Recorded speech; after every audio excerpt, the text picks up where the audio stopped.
Alors, bonjour et bienvenue à toutes et à tous dans cette vidéo. Aujourd'hui, je vais vous faire je vais faire une petite partie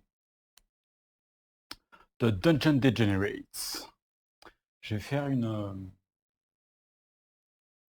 première mission, c'est-à-dire une mission de début de campagne.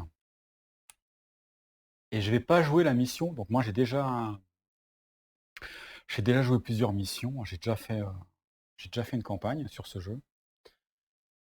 Je vais pas jouer la mission que j'ai déjà jouée. Donc là, ce sera une mission que j'ai jamais jouée. Et puis je vais prendre des personnages que j'ai également jamais joués. Donc j'espère faire tenir cette première mission sur 2 vidéos qui soient pas trop longues. On va voir ce que ça donne, hein. Normalement, les premières missions, elles sont relativement courtes, assez simples. Les premières missions de ce que j'ai vu, hein, les premières missions pour débuter une campagne, elles sont relativement courtes et assez simples. Il n'y a pas énormément de challenges. Le niveau de danger, il est assez bas, sur le plateau. Donc, voilà. Je vais du coup traduire en temps réel les différents éléments. Donc parfois ça risque d'être un petit peu lent, le temps que je fasse la traduction. Donc déjà je m'en excuse, mais je vais faire, ce que je peux, j'irai au mieux. Puis j'avais dit que je reviendrais sur ce point, le côté, jouer en français sur le jeu. Donc j'aborderai ce point-là, je pense, soit pendant cet épisode, soit durant l'épisode, pendant la conclusion, je sais pas. Et puis je pense que quand je ferai la conclusion de cette mission-là, je ferai un parallèle avec les aventures que j'avais jouées avec, d'autres persos. Donc je vais décrire un petit peu le background du jeu, mais je vais non plus pas trop aller dans les détails parce que c'est le genre de choses qui peut très vite tirer en longueur, et c'est pas forcément facile à suivre. C'est peut-être pas voilà, des vidéos très longues qui s'étalent sur plusieurs épisodes, c'est peut-être pas forcément ce qu'il y a de plus facile à suivre, donc je me dis que voilà, je vais essayer de quand même, peut-être au tout début de d'écrire un petit peu le background, puis après peut-être que je vais laisser tomber un peu ça. Sachant que moi, quand je joue seul, maintenant, je me suis acheté j'ai reçu entre-temps les différents guides des régions dont je parlais pendant la revue de ce jeu-là que j'ai fait, il y a pas longtemps.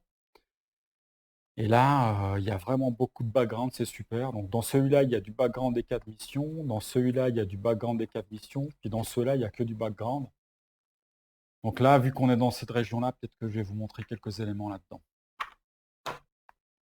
Alors, je vais vous parler de la mise en place, mais avant de vous parler de la mise en place, je vais vous parler puis ça me permettra de faire une transition, des personnages que j'ai choisis pour cette mission-là. Alors pour le coup, j'ai pris des personnages qui sont beaucoup plus badass que ceux que j'avais pris, quand j'avais joué. Je vous en parlerai, dans la conclusion, comme je vous ai dit. J'ai choisi la bandit de grand chemin. Donc elle, son histoire, c'est que, c'est un voleur qui sévit surtout dans la région des Highlands. Elle a pour habitude de se cacher, le long des routes qui sont très empruntées, dans des fossés, et tente des embuscades aux convois, aux caravanes.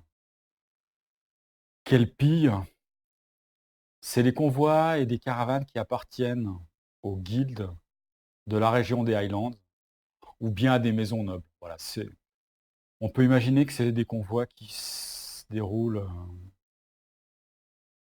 qui ont lieu entre la région des Highlands et la région des Lowlands.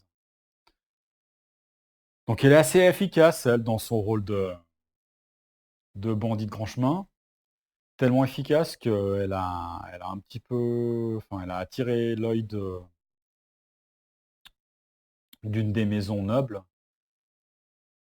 qui a décidé de mettre sa tête à prix. Et donc, suite à ça, ben, elle a été capturée, elle a été enfermée donc dans les prisons, dans les geôles de Brutelbourg.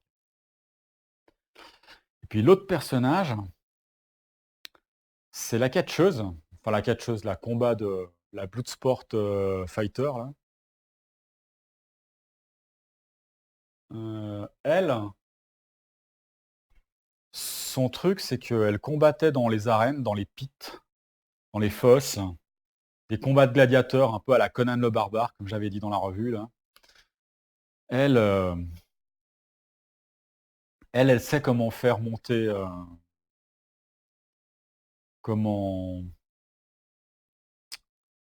comment animer une foule, voilà. Elle sait, elle a le sens du spectacle, elle sait exactement comment faire couler le sang, voilà, c'est ça, pour donner du spectacle. C'est une machine à tuer, en fait. Elle, c'est une machine à tuer. Voilà, on peut imaginer qu'elle était à la solde de peut-être de maisons nobles, de marchands ou j'en sais rien. Elle n'avait pas toute sa liberté, donc elle a décidé de s'affranchir et puis donc, elle s'est barrée. Elle a essayé de survivre comme elle pouvait, mais bon, ce qu'elle sait faire, c'est combattre dans l'arène. Donc elle s'est remise au combat, mais dans des combats clandestins, pour essayer de survenir à ses besoins.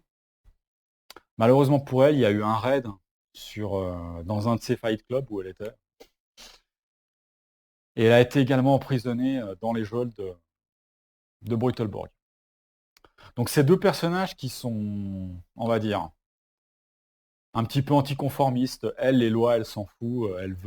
Elle sème un petit peu l'anarchie en pillant, bon, en pillant surtout les riches, hein, et puis les guildes, les guildes qui sont assez importantes.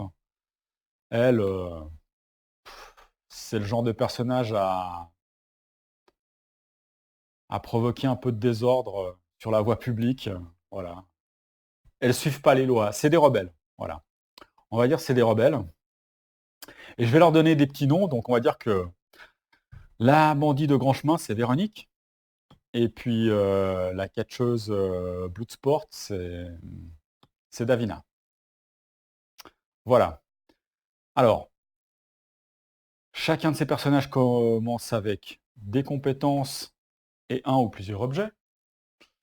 Et on peut également leur affecter une faiblesse. Alors les faiblesses, ça permet de gagner au départ un petit peu plus d'expérience, mais ça file un petit malus en jeu. Alors, là, j'ai déjà mis les points de.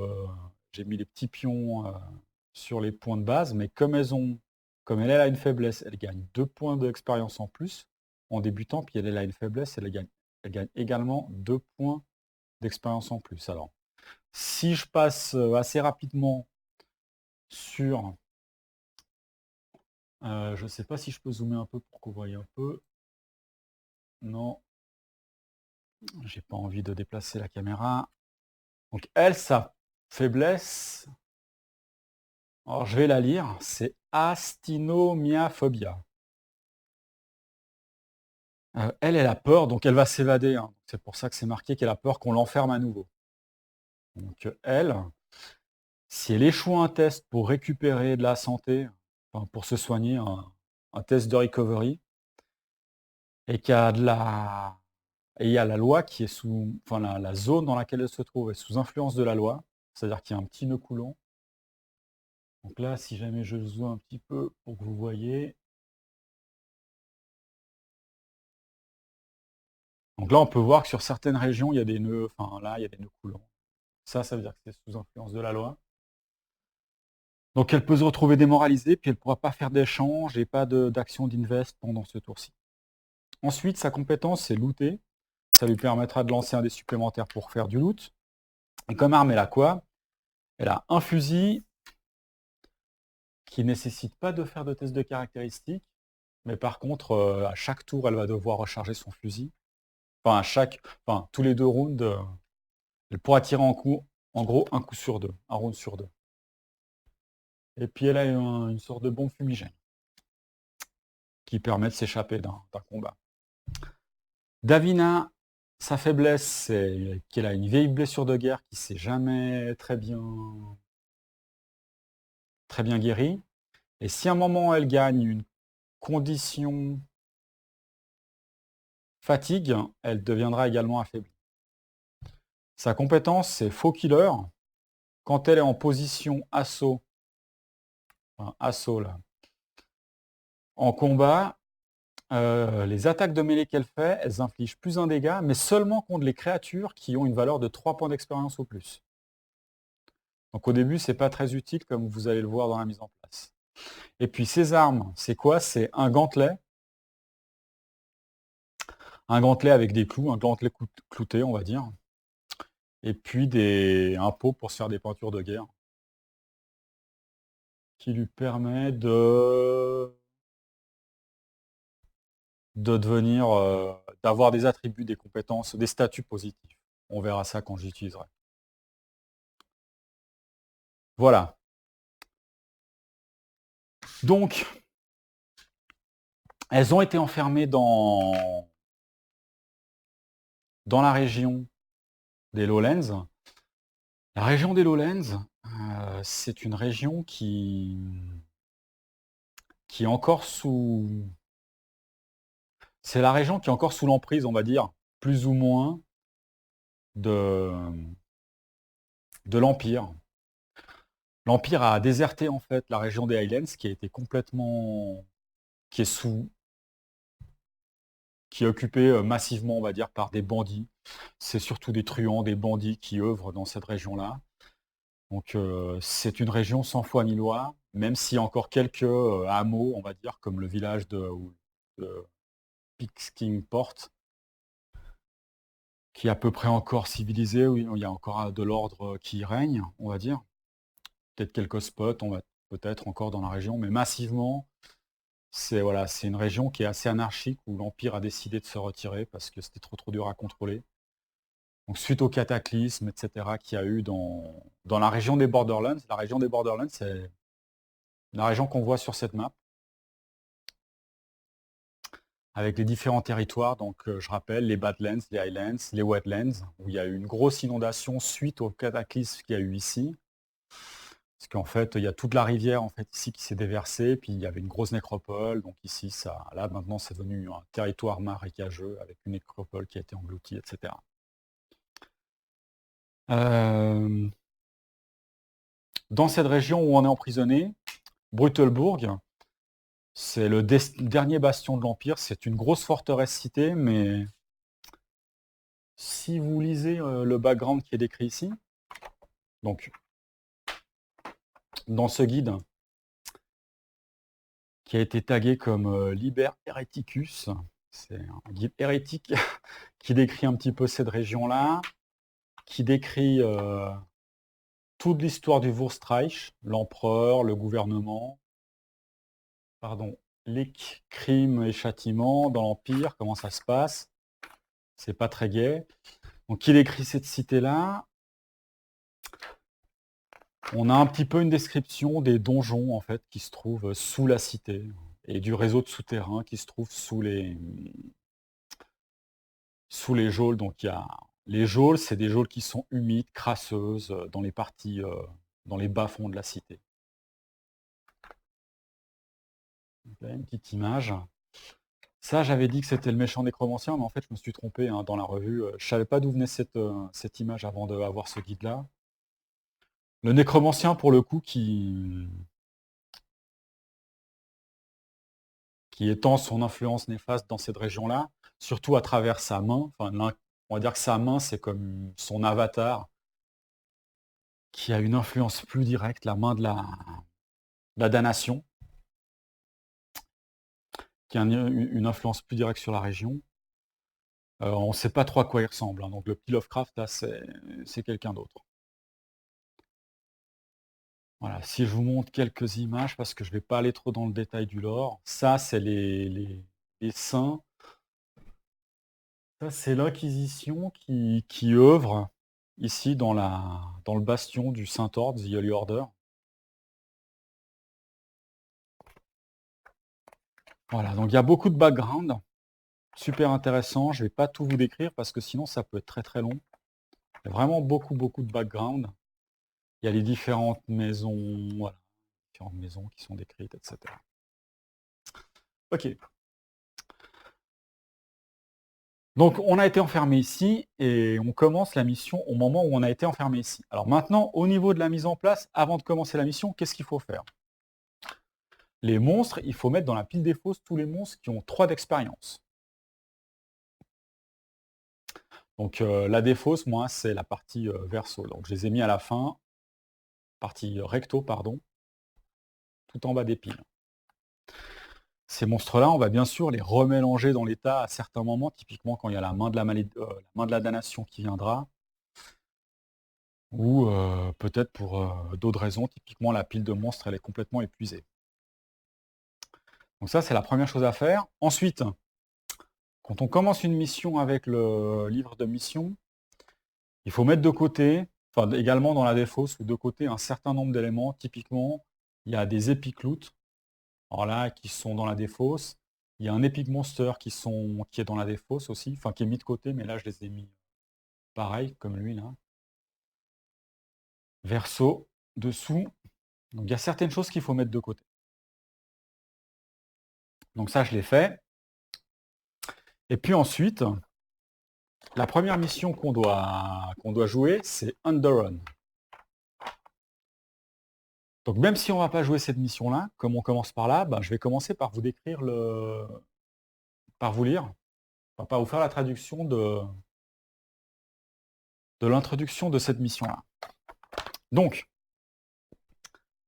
on a notre geôlier qui se pointe, alors qu'on est en train de croupir dans nos cellules.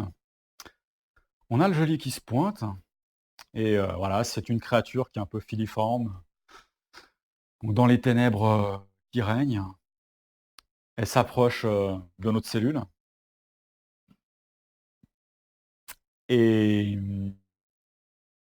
voilà, le geôlier, il sent l'alcool bon marché, l'huile rance.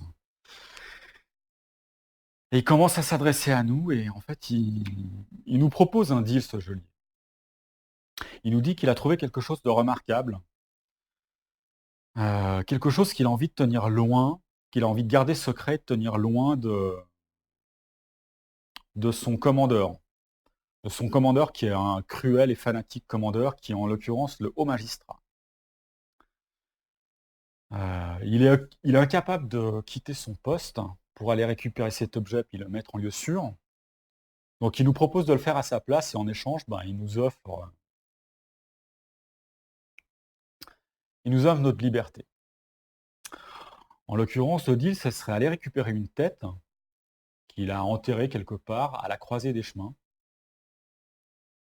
et de la rapporter au port Peau de Cochon, ici, à son cousin. Donc cette mission, moi, quand je l'ai jouée avec mes personnages, enfin, quand j'ai fait ma première campagne, j'ai accepté le deal. Mais là, j'ai pris comme pour la première campagne, j'ai pris des personnages, je trouve, qui allaient bien ensemble.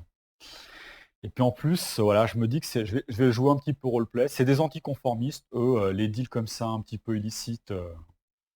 Véronique, elle trouve ça très très louche. Dès qu'on lui propose ce deal, elle se dit, attends, se balader avec une tête, si jamais il y a l'Inquisition qui me tombe dessus, je vais être taxé d'hérétique, ça va... Moi j'ai trop peur d'être emprisonné puis d'être torturé. Ça craint un peu. Moi j'étais déjà en train de réfléchir à mon plan d'évasion. Donc elles en discutent et elles refusent ce deal. À partir de là, on ne fait plus la mission Underrun, mais il faut faire la mission Loot and Pillage. Donc on va s'engager dans cette mission-là. Alors qu'est-ce qui se passe? Avant même de commencer à se balader, de s'évader, de faire cette mission-là, le geôlier, quand on fait cette mission-là, après avoir refusé, le geôlier, lui, il peut pas nous laisser en vie comme ça. Il nous a confié des secrets qui sont importants, il a peur qu'on en parle, donc il faut qu'il fasse quelque chose. La seule chose, enfin, la solution la plus évidente qui s'impose à lui, c'est de venir de nous rendre une petite visite dans notre cellule, et puis de nous trucider. Voilà. Pour qu'on devienne éternellement silencieuse. Donc ce qu'on doit faire avant même de commencer, c'est récupérer le geôlier dans le paquet lot. Donc ça, je l'ai déjà, enfin, j'ai prévu le coup, donc je l'ai mis au-dessus. Et on va devoir le combattre, ce geôlier. Alors on va devoir le combattre, mais on n'a pas notre équipement. Alors ce geôlier, c'est un petit peu flou là. J'aimerais bien que ça zoome un peu plus.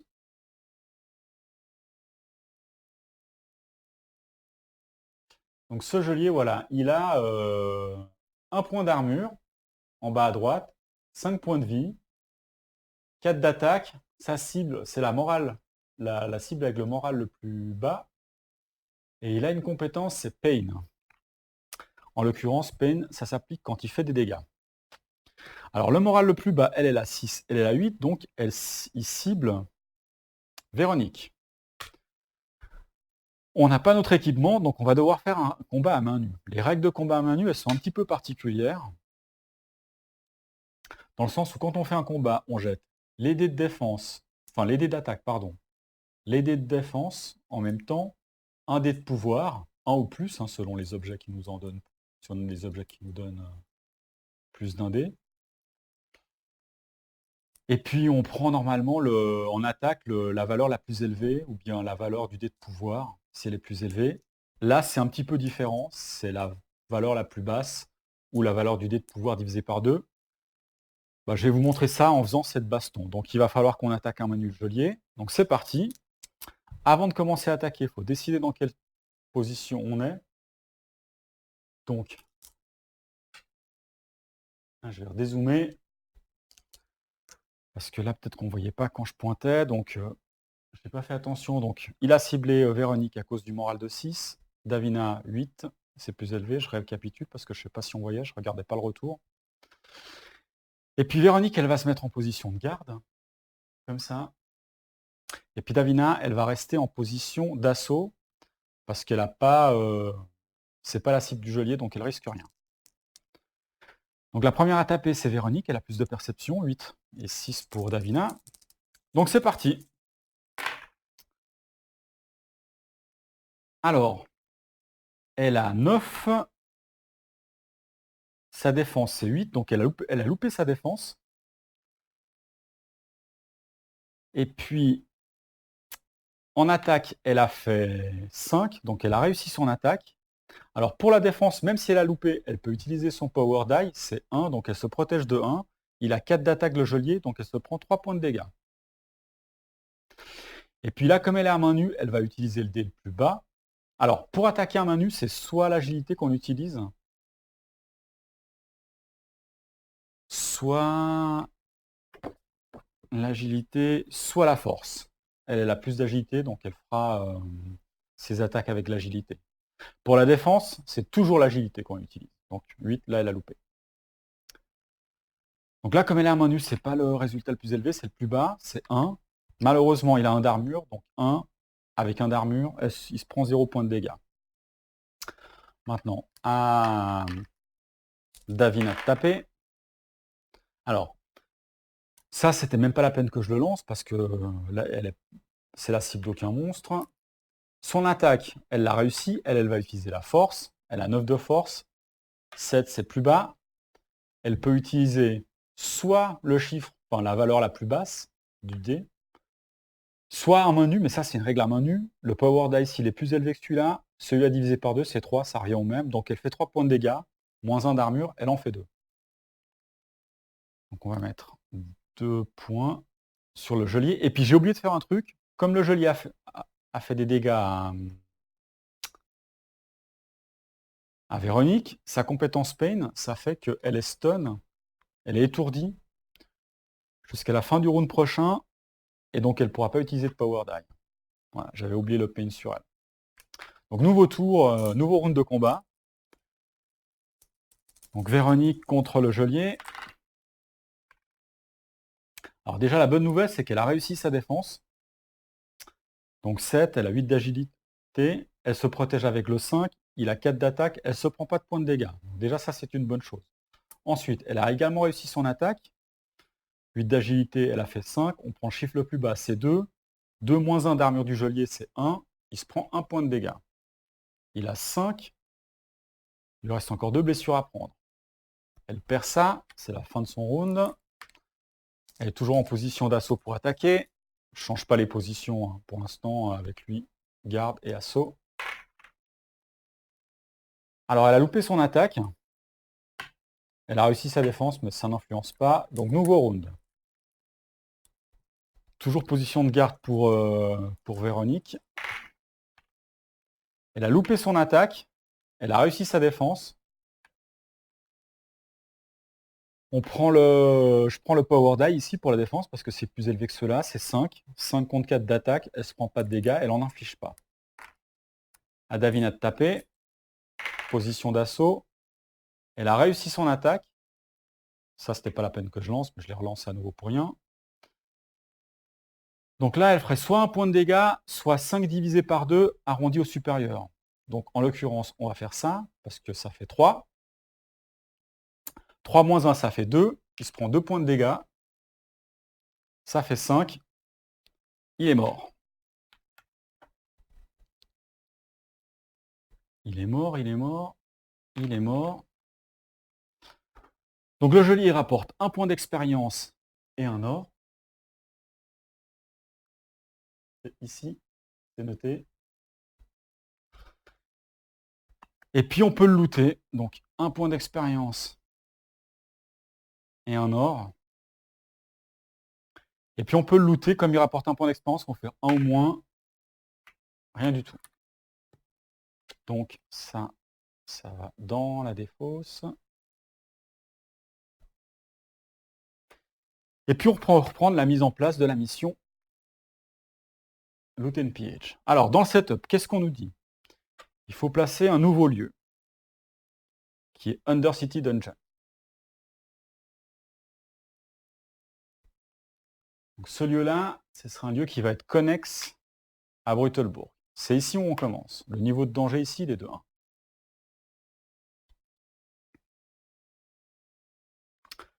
Le bounty, la valeur de bounty, qui est une valeur qui est pour toute la map, qu'on place à Brutalbourg, elle est de 2. Ça, il y a l'icône loi ici, là. Ça, c'est quand on tire des cartes danger et que l'Inquisition peut nous tomber dessus.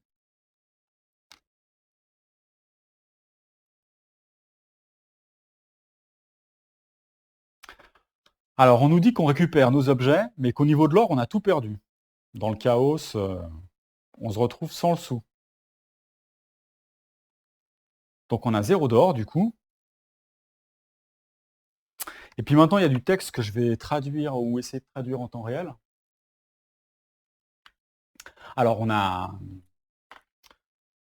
a cassé la gueule du pauvre geôlier, là, qui voulait nous tuer pour nous réduire au silence. Et puis, forcément, on a profité de la confusion pour s'évader. On a dû ouvrir 2-3 autres cellules pour semer encore un peu plus de confusion avec les clés du geôlier. Et puis là, notre objectif, c'est de remonter au niveau des rues de Brutalbourg et puis de s'en aller très très loin. Sauf qu'on est sans le sou là. On est sans le sou et donc il faut qu'on se refasse là un peu. Il faut qu'on se refasse, il faut qu'on remplisse nos bourses. Heureusement, pendant qu'on était en cellule, il y avait un compagnon de cellule, un petit vantard, qui parlait un peu trop, qui s'est vanté d'un coup qu'il avait fait. Et en gros, ce compagnon de cellule, qu'est-ce qu'il nous a raconté? Il nous a dit que il avait récupéré un trésor, en fait.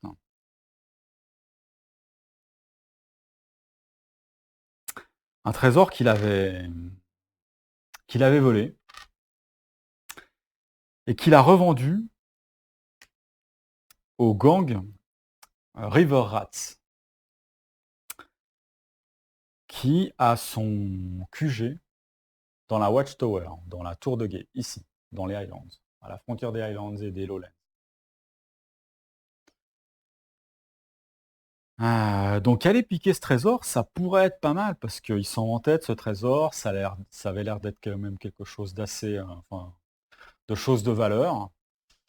Là, on a 0 d'or, ce serait pas mal, en fait, là, pour se refaire.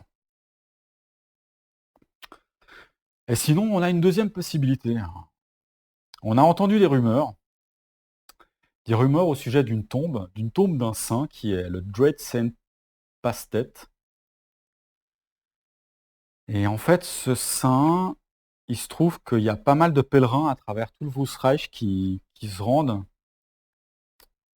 auprès de qui se rendent sur sa tombe pour lui rendre hommage. Voilà. Ils vont honorer sa dépouille et donc ils font des offrandes. Ils font des offrandes, des offrandes sur une tombe, sur une dépouille, ou dans une dépouille, dans un tombeau, qui ne demande qu'à être, récupéré gratuitement. Sûrement que cette tombe n'est pas très gardée, donc ça pourrait faire notre affaire ça. Donc du coup, il faut qu'on place maintenant, on nous dit, des jetons indices. Donc il y a des jetons indices qui sont numérotés de 1 à 6. Parfois on les place comme dans la mission Underrun avec un chiffre.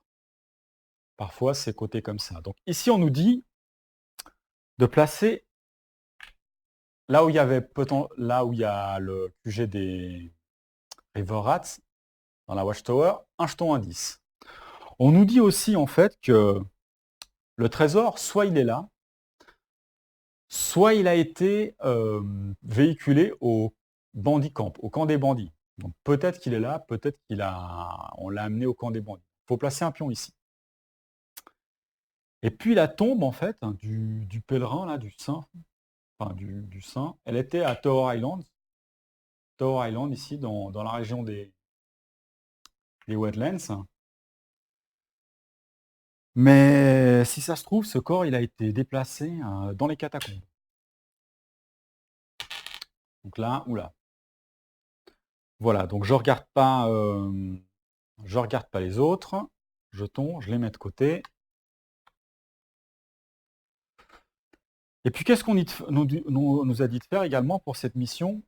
On doit préparer un deck mission, donc ça c'est assez classique. Donc dans cette mission, c'est prendre deux cartes de rencontre, une de la région des Highlands et une de la région des Lowlands. Et puis, notre objectif pour cette mission, c'est lequel? Alors, on a trois possibilités en fait. Il faut qu'on se refasse un petit peu, qu'on sème un peu le chaos, l'anarchie. L'Empire, il nous a emprisonnés là. C'est l'heure de se venger un peu et de réclamer notre dû contre ceux qui appliquent la loi, mais d'une façon totalement puritaine. Là, les nobles, en fait, se sont complètement réfugiés dans les tours de Wurzreich. C'est devenu une cité décadente. La grandeur de cette cité qui a été construite, en fait, par des hommes lézards, en plus, même pas par des humains. Hein, c'est plus que c'était. Donc, on peut soit, comme objectif, aller détruire, et donc j'imagine, pied une caravane dans la région des Highlands. Ça voudra dire, à un moment dans les rencontres, espérer de tomber sur une caravane, un petit peu comme Véronique le faisait avant, et puis détruire cette caravane et s'emparer du butin. Soit aller piller un trésor, en l'occurrence le trésor que notre compagnon de cellule aurait revendu au gang des River Rats, soit à la tour de guet, soit au camp des bandits, dans les Highlands, soit aller piller une tombe, soit à Tower Island, soit dans les catacombes. Et puis une fois qu'on a fait une de ces trois actions, donc soit la caravane, soit le trésor, soit la dépouille, une fois qu'on a fait une de ces trois choses, retourner dans une localité et puis se reposer. Donc ça pourrait être Brutalbourg, Kingsport, parce qu'il y a les icônes, donc la tour de guet aussi, même le camp des bandits, voilà. Faire une action de repos et puis la mission est réussie. Voilà. Il y a également une autre petite chose à tenir en compte, The Manhunt. Alors, les autorités, elles ont envoyé des troupes pour patrouiller les rues de Brutalbourg, parce que notre évasion n'est pas totalement passée inaperçue. Et les petits patelins et les villages de la région des Lowlands. Donc ça, qu'est-ce que ça a comme effet? Si au début de la phase danger, on augmente le bounty level, ici, qui a 2, Au début de la phase danger, pardon, on doit augmenter le bounty level si un aventurier est en position bold, comme ça, et qu'il arrive dans un village ou dans une ville. Donc en gros, si on n'est pas assez discret en rentrant dans des villages ou dans des villes,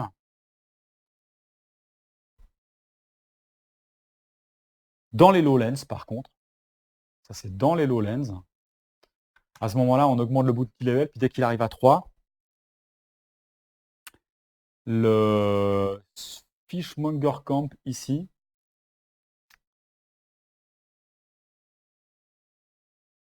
et le pont du Nord deviendront sous influence de la loi, donc il faudra mettre un petit jeton. Un petit jeton loi. Pas cela. Voilà. Comme cela. Il faudra poser ça ici. Ça veut dire que là, maintenant, cette icône-là, pardon, là, et là, ce sera sous influence de la loi. Ok, donc c'est parti. Donc, premier tour de jeu. Alors maintenant, il faut décider un petit peu de ce qu'on va faire. Donc, soit aller dans les Highlands, se balader un petit peu, espérer tomber sur une caravane, soit essayer de récupérer le trésor, soit la dépouille.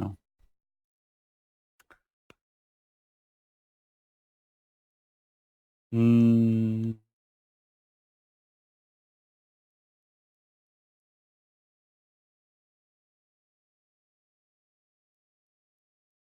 Alors en l'occurrence, je relisais pour le bounty qui augmente, c'est si on se repose en fait, en étant bold. Voilà, c'est si on fait pas attention en se reposant. Donc, ben moi j'ai bien envie d'aller dans les Highlands. Je pense que les régions les plus courtes en fait, enfin, l'endroit le plus facile à atteindre, c'est ceux de là. Parce que ici en fait, on pourrait se balader en mode ballsy, donc faire d'une traite parce que c'est une route, et puis d'une traite ici, puis de là passer là, donc en 1, 2, 3, en 4 tours on pourrait être là. Et puis ici, on peut y être encore plus rapidement parce qu'on pourrait venir au pont de l'Est, à Icebridge. Ici, il y a le petit icône port, donc on pourrait descendre la rivière jusqu'ici, aux chutes, là, à Dusk Falls, au port ici, et puis après, venir ici. Ou alors, en fait, on peut même venir directement à Tower Island, je crois. Depuis, depuis East Bridge. Non. Après, on pourrait prendre le bateau pour aller de là, là. Mais ce serait effectivement ici. Ou arriver soit là, soit là.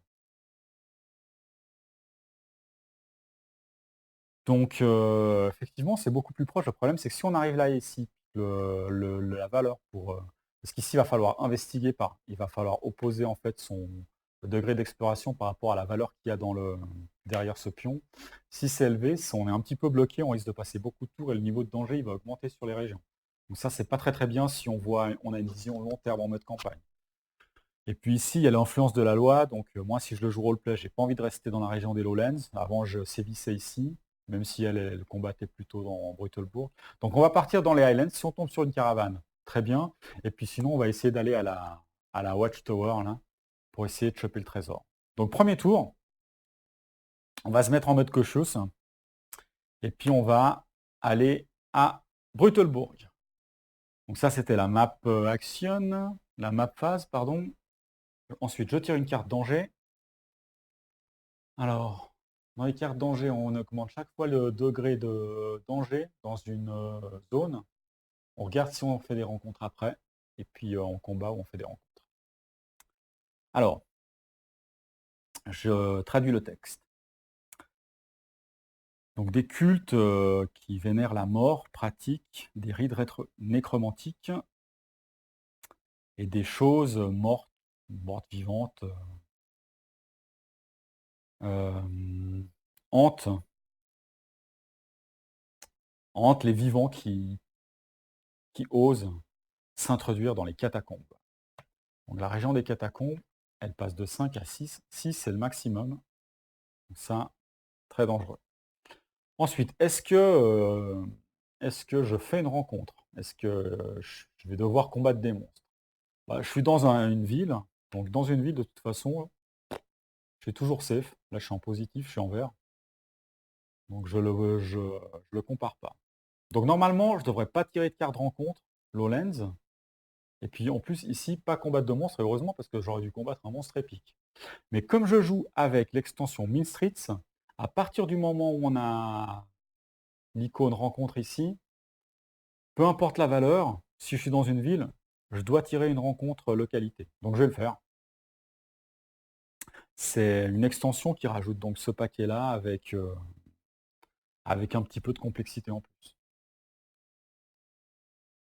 Alors, Deadly Omens, c'est sombre présage ou présage mortel, quelque chose comme ça. Donc ça, c'est une rencontre qui peut avoir lieu dans les Badlands, dans les Highlands, donc dans les Lowlands et les Wetlands. On est dans les Lowlands, donc je la joue. Ça marche, c'est compatible. Alors il y a des rumeurs qui font leur chemin sur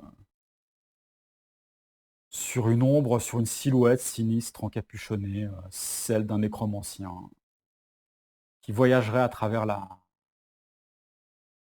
région. Et il y a des rumeurs sur ce nécromancien, donc, et sur l'ombre que fait planer The End of Doom, la main du destin, la main de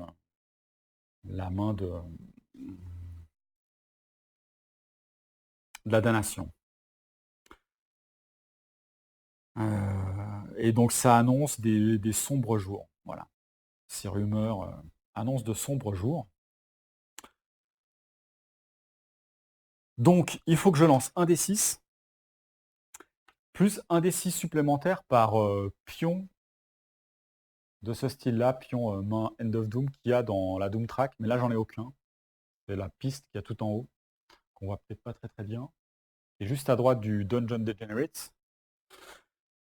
Donc je lance qu'un seul dé, et puis sur un résultat de 1, j'augmente le niveau de danger de l'endroit où je suis. Donc en l'occurrence, ce serait le niveau de civilité, on va dire, qui descend à Brutalborg. J'ai fait 2, rien ne se passe, tant mieux. Donc ça, c'est défausse. Du coup, tour suivant. Alors moi, je vais me mettre en mode bold, histoire de pouvoir voyager en un coup ici jusqu'au pont du Nord. Comme c'est une route, si je suis en mode bold, je peux le faire. Ça s'appelle faire une marche forcée. Une marche forcée. Donc je fais une marche forcée jusqu'à Northbridge pour quitter cette région-là. Mais comme je fais une marche forcée, je peux me retrouver un peu épuisé. Donc mes Véronique et Davina vont devoir faire un test de constitution. Donc elle a 7, c'est 7 ou moins. Elle a réussi son test de constitution. Elle a 9. 9 ou moins, c'est réussi. Super. Ensuite, phase de danger. Je tire une carte danger. Alors, je vais y lire. Il y a des créatures pas complètement humaines, des créatures mi-humaines qui sont à l'œuvre, qui effectuent des sacrifices sous les branches tordues du Black Tree, de l'arbre noir, ici. Et donc, voilà. Le niveau de danger, il augmente aussi, et il passe à 6 aussi, ici. Ok. Alors maintenant, est-ce qu'il m'arrive des crasses? Si je suis dans une région forestière, c'est 3, sinon c'est 4. Là, le Northbridge, il n'y a pas le petit icône forêt ici, il y a juste l'icône extérieur et puis port. Donc je vais peut-être zoomer histoire qu'on voie un peu les icônes là-dessus. Voilà, on ne les voit pas beaucoup plus, mais c'est pas grave ici. Donc il y a l'icône en rose port, et puis là une sorte d'étoile un peu bizarre, c'est extérieur. Donc le niveau de donc le danger de la carte, c'est 4.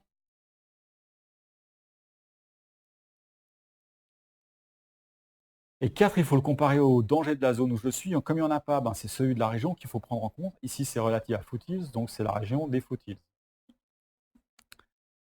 Et ça, pour trouver les dangers correspondants, ça, je vous recommande d'imprimer ces têtes de jeu sur BoardGameGeek. Geek, c'est indispensable. Donc là, c'est jaune, c'est ici, c'est 2. Donc 4, c'est plus élevé que 2. Pas de rencontre. Donc pour l'instant, j'ai de la chance. Enfin, de la chance, quoique je ne serais pas contre le fait de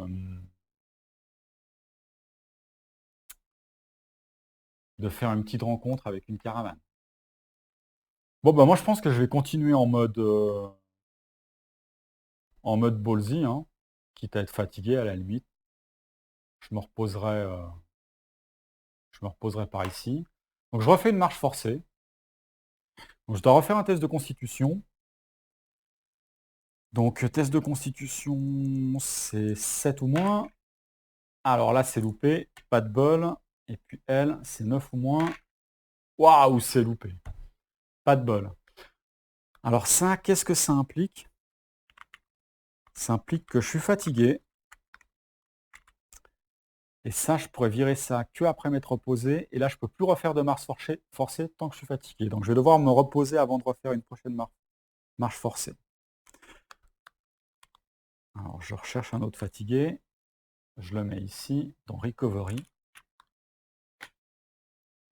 Et puis, ici, le niveau de danger, c'est 2 de la région. Donc, avec un peu de chance, je ne devrais pas faire de rencontre non plus ici.